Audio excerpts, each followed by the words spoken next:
HS second ইয়ার political science part এ মানে ক শাখা হলো কন্টেম্পোরারি ওয়ার্ল্ড পলিটিক্স, সমসাময়িক বিশ্ব রাজনীতি। সো এই পার্টের ইউনিট 1 হলো cold war era in world politics, মানে শীতল যুদ্ধের যুগ। সো এই ইউনিট থেকে আমি তোমাদেরকে very important short answer type question এবং লং কোয়েশনগুলো তোমাদেরকে বলে দেবো, এবং এইগুলো তোমাদের এক্সামের জন্য অনেক বেশি ইম্পর্টেন্ট হবে।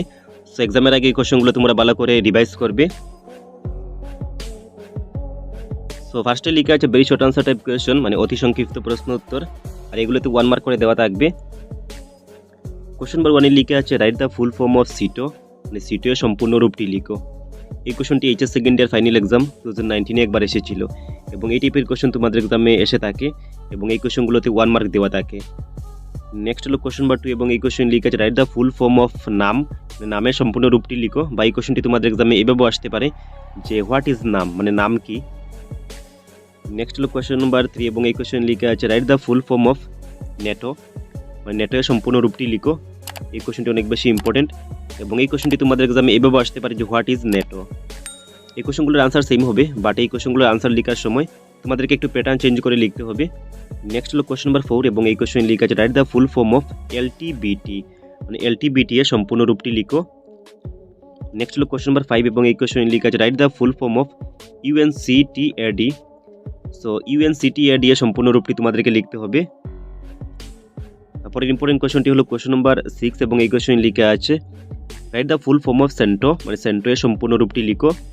তারপরের ইম্পর্টেন্ট কোয়েশনটি হলো কোয়েশন নাম্বার 7, এবং এই কোয়েশন লিখা আছে write the full form of UWSR, মানে ইউডব্লিউএসআর এর সম্পূর্ণ রূপটি লিখো।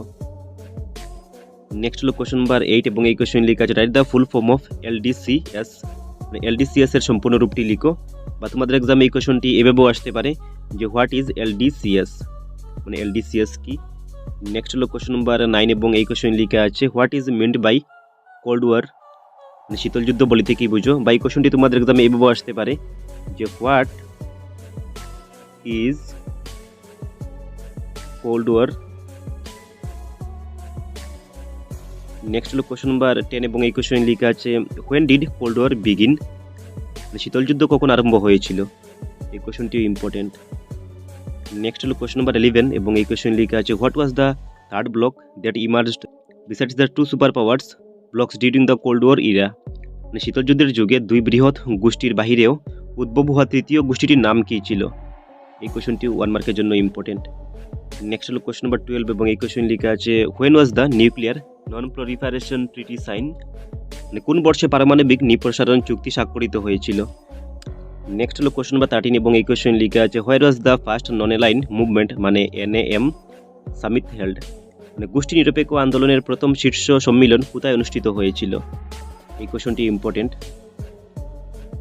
তারপর হলো কোয়েশন নাম্বার 14, এবং এই কোয়েশন লিখা আছে in which year was the Berlin ওয়াল ডেমোলিশড, মানে বার্লিন প্রাচীর বা দেওয়াল, এখানে দেওয়ালে থাকতে পারে তোমাদের এক্সামে, কোন সনে ভঙ্গ হয়েছিল বা ভেঙে গিয়েছিল। এই কোয়েশনটি ইম্পর্টেন্ট। নেক্সট হলো কোয়েশন নাম্বার 15, এবং এই কোয়েশন লিখা আছে হোয়াট ইজ স্টার্ট টু, মানে স্টার্ট টু কি। নেক্সট হলো হোয়াট ইজ এলওসিএস, মানে এলওসিএস কি। এগুলোর ফুল ফর্ম তোমাদের এক্সামে আসতে পারে, সো এগুলো তোমরা দেখে নিও।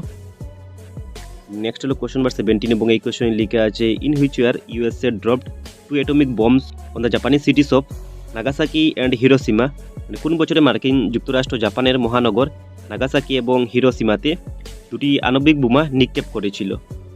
এই কোয়েশনটি তোমাদের এক্সামে এভাবে আসতে পারে যে when were 2 atom bombs dropped over Hiroshima and Nagasaki, মানে কোন বছরে নাগাসাকি এবং হিরোশিমাতে আণবিক বম বা বোমা নিক্ষেপ করেছিল। নেক্সট হলো কোয়েশন নাম্বার 18, এবং এই কোয়েশন লিখা আছে what do you mean by non alignment, বা what is meant by non alignment, মানে গোষ্ঠী নিরপেক্ষতা বলিতে কি বুঝো। এই কোয়েশনটি দেখে নিও। নেক্সট হলো কোয়েশন নাম্বার 19, এবং এই কোয়েশন লিখা আছে হোয়াট ইজ এ ডেটারেন্স, মানে রোধকরণ বলিতে কি বুঝো। নেক্সট হলো কোয়েশন নাম্বার 20, এবং এই কোয়েশন লিখা আছে in which year Baghdad pact was sign, মানে বাগদাদ চুক্তি কত সালে স্বাক্ষরিত হয়েছিল। নেক্সট হলো কোয়েশন নাম্বার 21, এবং এই কোয়েশন লিখা আছে in which year first non align summit was held at Belgrade, মানে বেলগ্রেডে কত সালে প্রথম গোষ্ঠী নিরপেক্ষ সম্মেলন অনুষ্ঠিত হয়েছিল। নেক্সট হলো কোয়েশন নাম্বার 22, এবং এই কোয়েশন লিখা আছে who was the leader of the Soviet Union decided to convert Cuba into a Russian base, মানে সোভিয়েত ইউনিয়নের নেতা কে ছিলেন যিনি কিউবাকে রাশিয়ার ভিত্তিতে রূপান্তর করার সিদ্ধান্ত নিয়েছিলেন। এই কোয়েশনটি তোমরা দেখে নিও। নেক্সট হলো question number 23, fill in the blanks. আর তোমরা মনে রাখবে যে এই ইউনিট থেকে তোমাদের এক্সামে ফিল ইন দ্য ব্ল্যাঙ্কস আসে, মানে শূন্যস্থান পূর্ণ করো। সো ফার্স্টে লেখা আছে Berlin wall was ডেমোলিশড in the year dash, মানে বার্লিন প্রাচীর বা দেওয়াল কত সালে বঙ্গ হয়েছিল। এই কোশ্চেনটি ইম্পর্টেন্ট আছে। নেক্সট হলো রোমান 2 এবং এই কোশ্চেন লেখা আছে Cuban missile crisis occurred in the year dash. So এই ড্যাশের মধ্যে কী বসবে তোমাদেরকে লিখতে হবে। নেক্সট হলো কোশ্চেন নাম্বার 3, মানে রোমান 3 এবং এই কোশ্চেন লেখা আছে the end of the Second World War was the beginning of dash. So এই ড্যাশের মধ্যে কী বসবে তোমাদেরকে লিখতে হবে, মানে দ্বিতীয় বিশ্বযুদ্ধের সমাপ্তি ছিল ড্যাশের শুরু। নেক্সট হলো শর্ট আনসার টাইপ কোয়েশ্চন, মানে সংক্ষিপ্ত প্রশ্ন উত্তর, এবং এই কোয়েশ্চনগুলোতে 2 মার্কস দেওয়া আছে, মানে 2 মার্কস করে এই কোয়েশ্চনগুলো থাকবে। তো ফার্স্টে দেওয়া আছে name the member state of NATO, NATO এর সদস্য রাষ্ট্রগুলোর নাম লিখো। নেক্সট হলো কোয়েশ্চন নাম্বার 2 এবং এই কোয়েশ্চন লেখা আছে name the 2 super powers that emerged after the Second World War. দ্বিতীয় বিশ্বযুদ্ধের পর আবির্ভূত হওয়া দুটি বৃহৎ শক্তির নাম লিখো। এই কোয়েশ্চনটি 2 মার্কসের জন্য ইম্পর্টেন্ট। নেক্সট হলো কোয়েশ্চন নাম্বার 3 এবং এই কোয়েশ্চন লেখা আছে name 2 arms control agreements sign by the 2 super powers during cold war era, মানে শীতল যুদ্ধের সময়ে দুটি মহাশক্তি স্বাক্ষর করা দুটি অস্ত্র নিয়ন্ত্রণ চুক্তির নাম লিখো। এই কোয়েশ্চনটি ইম্পর্টেন্ট এবং এই কোয়েশ্চনটি তোমাদের এক্সামে এইভাবে আসতে পারে যে name 2 arms control agreements sign by the 2 super powers USA and ইডব্লিউএসআর ইন দ্য কোল্ড ওয়ার। শীতল যুদ্ধের সময়ে দুই বৃহৎ শক্তি আমেরিকা যুক্তরাষ্ট্র এবং সোভিয়েত ইউনিয়নের মধ্যে স্বাক্ষর হওয়া দুটি অস্ত্র নিয়ন্ত্রণের চুক্তির নাম লিখো। নেক্সট হলো কোয়েশ্চন নাম্বার 4 এবং এই কোয়েশ্চন লেখা আছে right 2 principles of new international economic order, মানে এনআইইও, তার মানে নতুন আন্তঃরাষ্ট্রীয় অর্থনৈতিক শৃঙ্খলার দুটি নীতি লিখো। এই কোয়েশ্চনটি মোস্ট ইম্পর্টেন্ট। নেক্সট হলো কোয়েশ্চন নাম্বার 5 এবং এই কোয়েশ্চন লেখা আছে when and where was the first নাম সামিট হেল্ড, প্রথম গোষ্ঠী নিরপেক্ষ আন্দোলনের সম্মিলন কোথায় এবং কখন অনুষ্ঠিত হয়েছিল। এই কোয়েশ্চনটি ইম্পর্টেন্ট আছে। নেক্সট হলো কোয়েশ্চন নাম্বার 6 এবং এই কোয়েশ্চন লেখা আছে what are the 2 military alliances sign by the USA and Soviet Union with the respective friendly countries during cold war. তার মানে শীতল যুদ্ধের সময় আমেরিকা যুক্তরাষ্ট্র এবং সোভিয়েত ইউনিয়ন তাদের বন্ধু দেশসমূহের সঙ্গে আবদ্ধ হওয়া সামরিক দুটি চুক্তির নাম লিখো। এই কোয়েশ্চনটি তোমরা দেখে নিও, বা এই কোয়েশ্চনটি তোমাদের এক্সামে এভাবে আসতে পারে যে name any 2 military alliances during cold war, মানে শীতল যুদ্ধের সময়ে আবদ্ধ হওয়া সামরিক দুটি চুক্তির নাম লিখো। নেক্সট হলো কোয়েশ্চন নাম্বার 7 এবং এই কোয়েশ্চন লেখা আছে write any 2 causes of cold war, মানে শীতল যুদ্ধের দুটি কারণ লিখো। বা এই কোয়েশ্চনটি তোমাদের এক্সামে এভাবে আসতে পারে, আর এই কোয়েশ্চনটি তোমাদের এক্সামে এভাবে আসতে পারে যে give any 2 cause of the beginning of cold war, মানে শীতল যুদ্ধ আরম্ভ হওয়ার যে কোনো দুটি কারণ উল্লেখ করো। নেক্সট হলো কোয়েশ্চন নাম্বার 8 এবং এই কোয়েশ্চন লেখা আছে what do you mean by new international economic order, নতুন আন্তঃরাষ্ট্রীয় অর্থনৈতিক নীতি বলিতে কি বুঝো। এই কোয়েশ্চনটি ইম্পর্টেন্ট আছে। নেক্সট হলো কোয়েশ্চন নাম্বার 9 এবং এই কোয়েশ্চন লেখা আছে write the note on Nehru's role in cold war, মানে শীতল যুদ্ধের সময়ে নেহরুর ভূমিকা সম্পর্কে একটি টিকা লিখতে হবে। নেক্সট হলো লং কোয়েশ্চন আনসার, মানে দীর্ঘ প্রশ্ন উত্তর, এবং এইগুলোতে 4 মার্কস দেওয়া থাকবে। আর তোমরা মনে রাখবে যে এই ইউনিট থেকে লাস্ট 4 মার্কসের কোয়েশ্চন আসতে পারে।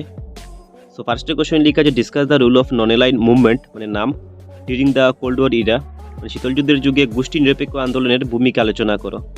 এই কোয়েশ্চনটি ইম্পর্টেন্ট আছে।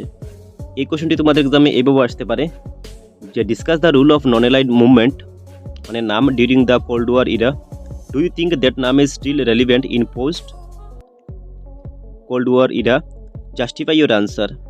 শীতল যুদ্ধের যুগে গোষ্ঠী নিরপেক্ষ আন্দোলনের ভূমিকা আলোচনা করো। শীতল যুদ্ধের যুগে গোষ্ঠী নিরপেক্ষ আন্দোলনের প্রাসঙ্গিকতা আছে কিনা তোমার উত্তরের সাপেক্ষে যুক্তি প্রদর্শন করো।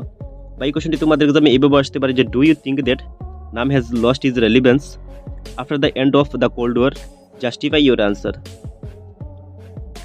নেক্সট হলো কোয়েশ্চন নাম্বার 3 এবং এই কোয়েশ্চন লেখা আছে name 4 architect of non align movement, গোষ্ঠী নিরপেক্ষ আন্দোলনের 4 জন নির্মাতার নাম লিখো। এই কোয়েশ্চনটি মোস্ট ইম্পর্টেন্ট। নেক্সট হলো কোয়েশ্চন নাম্বার 4 এবং এই কোয়েশ্চন লেখা আছে write a note on achievements of non align movement, মানে নাম, মানে গোষ্ঠী নিরপেক্ষ আন্দোলনের সফলতা সম্পর্কে একটি টিকা লিখো। এই কোয়েশ্চনটি ইম্পর্টেন্ট। নেক্সট হলো কোয়েশ্চন নাম্বার 5 এবং এই কোয়েশ্চন লেখা আছে what was India's stand in the cold war era, discuss, মানে শীতল যুদ্ধের সময়ে ভারতের স্থিতি কী ছিল, আলোচনা করো। বা এই কোয়েশ্চনটি তোমাদের এক্সামে এভাবে আসতে পারে যে discuss the role of India as the leader of NAM during the cold war era, শীতল যুদ্ধের যুগে গোষ্ঠী নিরপেক্ষ আন্দোলনের নেতা হিসাবে ভারতের ভূমিকা আলোচনা করো। এই দুটি কোয়েশ্চনে কিন্তু আনসার সেম হবে। নেক্সট হলো কোয়েশ্চন নাম্বার 6 এবং এই কোয়েশ্চন লেখা আছে right 4 principle of new international economic order, নতুন আন্তঃরাষ্ট্রীয় অর্থনৈতিক শৃঙ্খলা চারটি নীতি লিখো, বা এই কোয়েশনটি তোমাদের এক্সামে এভাবে আসতে পারে যে mention 4 principles of new international economic order NIEO, নতুন আন্তঃরাষ্ট্রীয় অর্থনৈতিক শৃঙ্খলা চারটি নীতি উল্লেখ করো। সো এই ছিল এই লেসনের বা এই ইউনিটের ইম্পর্টেন্ট কোয়েশন। সো এই কোয়েশনগুলোর আনসার তোমরা ভালো করে শিখে নিও। যদি এই পিডিএফটি তোমাদের প্রয়োজন হয় তাহলে তোমরা 20 রুপিস দিয়ে পিডিএফটি পারচেজ করে নিতে পারবে। আর পিডিএফটি পারচেজ করার জন্য তোমাদেরকে এই ভিডিওর ডিসক্রিপশনে একটি হোয়াটসঅ্যাপ নাম্বার দেওয়া আছে, এই হোয়াটসঅ্যাপ নাম্বারে কন্ট্যাক্ট বা হোয়াটসঅ্যাপ করতে হবে। এবং নেক্সট ভিডিওতে আমি বাকি ইউনিটগুলোর ইম্পর্টেন্ট কোয়েশন তোমাদেরকে প্রোভাইড করবো। সো তোমরা এই চ্যানেলটি সাবস্ক্রাইব করে বেল আইকন প্রেস করে রাখবে। Thanks for watching.